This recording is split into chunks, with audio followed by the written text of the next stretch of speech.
Okay. இப்போ இதில் வந்து என்னென்னு சொன்னால், இப்போ நம்ம போன வீடியோக்குள்ளே வந்து நம்ம சைக்ளோயிட் கீறுன்னு சொல்லி, அது என்னென்னு சொன்னால் ஒரு வட்டத்தில் இந்த பரிதியில் இருக்கிற இந்த புள்ளி மூவ் ஆகிற அதில் பாதையை தான் பார்த்து நம்ம இப்போ வந்துட்டு ரெண்டு விஷயம் பார்க்க போகிறோம். என்னென்னு சொன்னால், இந்த புள்ளி வந்து இந்த வட்டத்தை தாண்டி வெளியே இருந்தாலோ இல்லாட்டி வட்டத்துக்கு உள்ளே இருந்தாலோ எப்படி அதில் அச்சு வரும்னு பார்க்க போகிறோம். முதலாவது வந்து ட்ரைக்ளோயிட்.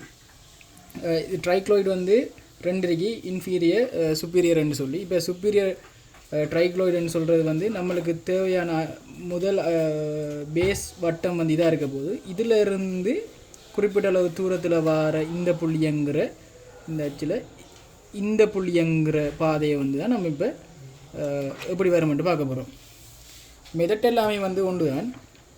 பேஸாக அதாவது அடியாக வச்சு கீறுற வட்டத்தை கீறிட்டு அதை வந்துட்டு அதில் பருதிக்கு நீளமான லைன்ஸை கீறி நான் இப்போ இங்கே வட்டத்தை 8ஆக பிரிச்சிருக்கேன். அதே போல் லைனையுமே 8ஆக பிரிச்சுட்டு லைன் 8ஆக பிரிச்சுட்டு இங்கே வந்துட்டு இப்போ என்ன இது ஒன்றுண்டா இங்கே வந்து சென்டர் 1 வரப்போது, centre 2, centre 3, centre 4, centre 5, 6, 7, 8 and இது வரக்கூடிய மாதிரி இருக்கும்.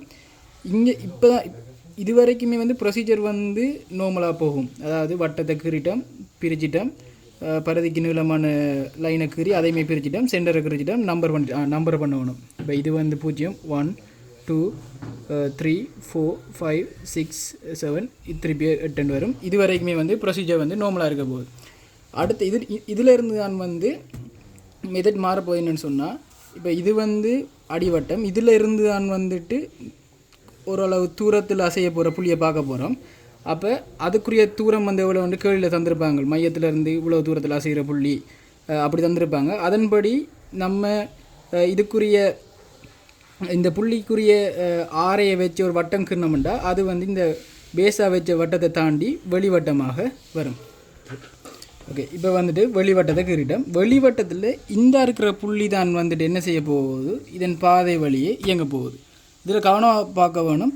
உள்ளுக்குள்ளே இருக்கிற வட்டம் தான் வந்துட்டு இயங்க போகுது. அதை விட்டு வெளியே இருக்கிற வட்டத்தில் இருக்கிற புள்ளி தான் எந்த அச்சு வழியை இயங்க போகுதுன்னு இப்போ பார்க்க போகிறோம். சரியா? இப்போ அதுக்கு வந்துட்டு இப்போ தவறுதலாக நம்ம பழைய கல்வியில் செஞ்ச மாதிரி கீறின வட்டத்தில் ஆரையை எடுக்கிறதில்ல. இப்போ இயங்க போகிற ஆள் வந்து இந்த புள்ளியான். அப்போ மையத்தில் இருந்து இவர் இயங்குகிற புள்ளிக்கான தூரத்தை தான் வந்துட்டு நம்ம கவர் ஆகத்தில் அளந்தெடுக்க வேணும். அளந்தெடுத்துட்டு மற்ற எல்லா ப்ரொசீஜருமே வந்து நார்மலாக ஓவில் வச்சு வெட்டிட்டேன். அடுத்த C1 வச்சுட்டு ஒன்றுக்குள்ளால் போகிற கோட்டை வெட்டிட்டேன். C2 வச்சுட்டு அதே போல் எங்கள் C2 தான் இருக்குது, இந்த மைய கோட்டுக்குள்ளால் போகுது, இதையும் வெட்டிட்டு அதே போல் C3 இங்கே வரும், C4 இங்கே வரும், C5 என்று சொல்லி அதுக்குரிய டொட்டுகளை புள்ளிகளை மார்க் பண்ணி என்னச்சுன்னு சொன்னால் இதுக்குரிய அமைப்பு வந்துட்டு இங்கேருந்து ஸ்டார்ட் பண்ணி இப்படி ஒரு அமைப்பில் வந்து சேரும். மற்றது வந்துட்டு இப்போ இந்த கேள்வியை பார்த்த வரையில் நம்ம வட்டத்தையும் 8ஆக பிரிச்சிருக்கோம், லைன்ஸையுமே வந்து 8ஆக பிரிச்சிருக்கோம். போன கேள்வியில் வந்து வட்டத்தை 12ஆக பிரித்து லைனையும் 12ஆக பிரிச்சிருந்தோம். நம்ம இப்போ 8ஆக பிரித்து 12ஆக பிரித்ததில் வந்து வித்தியாசம் இல்லை. நம்ம பிரிக்கக்கூடிய எண்ணிக்கை கூட நம்ம கீற அக்யூரசி நம்மளுக்கு தெளிவாக வரும். இப்போ இதில் 8 இருக்குது. இப்போ நான் இதை வந்து 12ஆக பிரிச்சிருந்தேன்டா இந்த ஷேப் எனக்கு இன்னுமே வந்துட்டு நல்லபடியாக வரக்கூடிய மாதிரி இருந்திருக்கும். அதான் வந்து விளக்கம். மற்ற 12, 8 இதில் குழம்பிக்கிறதுக்கு ஒன்றுமே இல்லை.